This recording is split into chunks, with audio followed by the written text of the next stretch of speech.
So a few months ago at the Microsoft Showcase, there was a turn-based RPG that really stood out to me and many other people because it was a turn-based RPG. In the day and age where a lot of RPGs are moving into the action direction with their combat, this little RPG decided, no, we're gonna do turn-based and we're gonna try and find a way to evolve it and freshen it up for the next generation. That game is Clair Obscur Expedition 33, and it looks really sick. And thanks to a developer interview, we have a little bit more information on the story of Clair Obscur, the big bad, what their plan is, but also they dive more into their inspirations for this game, including games like Final Fantasy and Persona, and how they're going to freshen up the game's combat and make it feel unique for turn-based systems. So if any of that sounds cool to you, feel free to click the like button, and if you're new here and you'd like to stick around, you can subscribe, leave a comment, and smash the bell icon with let's do a firebolt to blade attack on that bell icon just to get notifications for every time I make an upload. All of that helps out so much and it's greatly appreciated.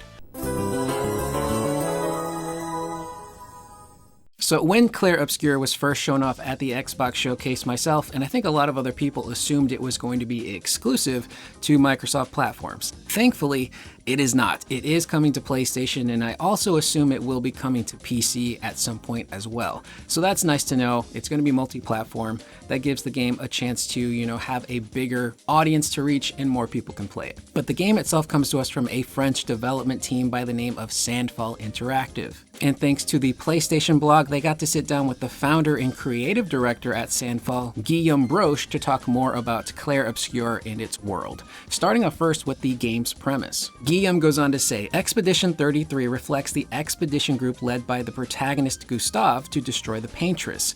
The members of Expedition 33 are the protagonists of the game, and players will get to know each member of the expedition in their journey.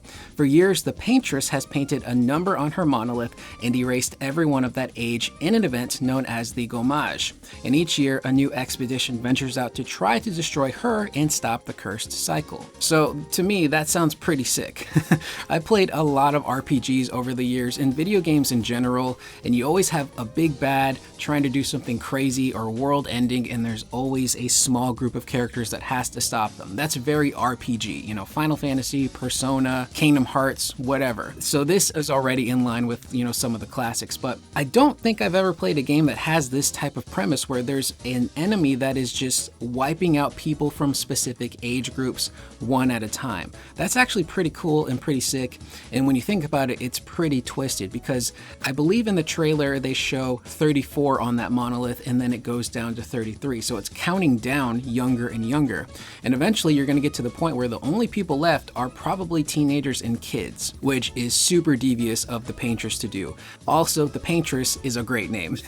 I really kind of am curious to see what this entity actually looks like because I don't know if they showed it off in the trailer, but that premise is pretty unique and it sounds pretty cool. Now, Guillaume goes on to say that there are other characters aside from Gustave. There's characters like Loon, a warrior by the name of Seal, and a young explorer by the name of Maël. And we'll learn more about those characters along with Gustave as we go through the game. But since this is like a world-ending type of event, I'm assuming they've all been affected by the Paintress to some degree. Now up next, Guillaume talks a little bit more about their inspirations for this game, but also high-fidelity graphics. We've covered a lot of articles over the years from, Square Enix and different JRPG developers talking about high-fidelity graphics and moving their games away from turn-based into the more action-oriented genre, because those two just kind of go hand in hand. Beautiful graphics and animations, you want to take advantage of that with more action-based combat. And it may not always make sense to do turn-based with high-fidelity graphics because you usually have one, maybe two static cameras, and it can be maybe a little bit jarring. But it sounds like the folks at Sandfall Interactive are working their way through that and trying to evolve turn-based to try and make it feel a little bit more fresh. Guillaume goes on to say, there hasn't really been any attempt at making a turn-based RPG with high-fidelity graphics for a good while, and that left a deep hole in my gamer heart. We took it upon ourselves to make something to fill that void. He continues by saying, at Sandfall Interactive, we all have a love for JRPGs like Final Fantasy, the Tales series, Lost Odyssey, and Persona with its awesome UI, rhythm, and dynamic camera. We all have a lot of nostalgia and love for these kinds of games, but also want to see something fresh done with the genre. We were inspired by action games like the Soul series, Devil May Cry, and Nier, and the rewarding gameplay was something we wanted to bring into a turn-based setting. When you play those games, you have to learn the attacks, timings, and weaknesses for each enemy encounter, and we wanted to translate that challenge into a new genre. Now, we'll get a little bit more into combat pretty soon, but I really love that explanation there. You see the Final Fantasy inspiration in this trailer. You definitely see games like Lost Odyssey, because if I remember correctly, Lost Odyssey did have a pretty dynamic camera in its combat, even though it was turn-based. And in Clair Obscur, you're seeing these really crazy dynamic camera movements swooping around the enemies, swooping around the characters, getting involved in the action. And I think that's a really smart way to liven up turn-based. Instead of keeping one, maybe two static camera angles when your character is now going to attack, that camera is getting involved in the action. And even though you aren't doing action type combat like a Devil May Cry or even, the Final Fantasy VII Remake Trilogy or Final Fantasy XVI, that camera movement really adds a lot more depth to what you're experiencing. So it feels like a higher paced, more frenetic game, even though you're doing command-based menu stuff like you would see in Persona. And you definitely see that Persona UI in this trailer as well, how everything just kind of pops up right next to the character. So it seems like they're trying to take the best elements of all of these different games and putting it into Clair Obscur.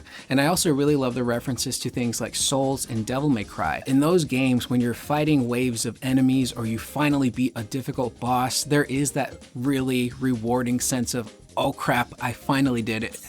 It maybe took 20 tries to beat this Souls boss, or I just took out a huge horde in Devil May Cry, but it feels cool. You get a cool reward, you feel cool for doing cool stuff. So I definitely really appreciate that kind of stuff. And of course, in video games in general, but especially RPGs, weaknesses for enemies are vital. I can't tell you how many times in Final Fantasy VII Rebirth I used assess at the beginning of a fight to make sure I had an advantage against whatever I was fighting against. Up next, Guillaume gets way more in-depth with the game's combat system and some of its rhythm. He goes on to say, the battle system is what we call reactive turn-based. You can take time during battle to establish your strategies, but during the enemy's turn you will have to react in real time to dodge, jump, or parry enemies to trigger a powerful counterattack. You will also be able to increase the effectiveness of your skills by mastering attack rhythms.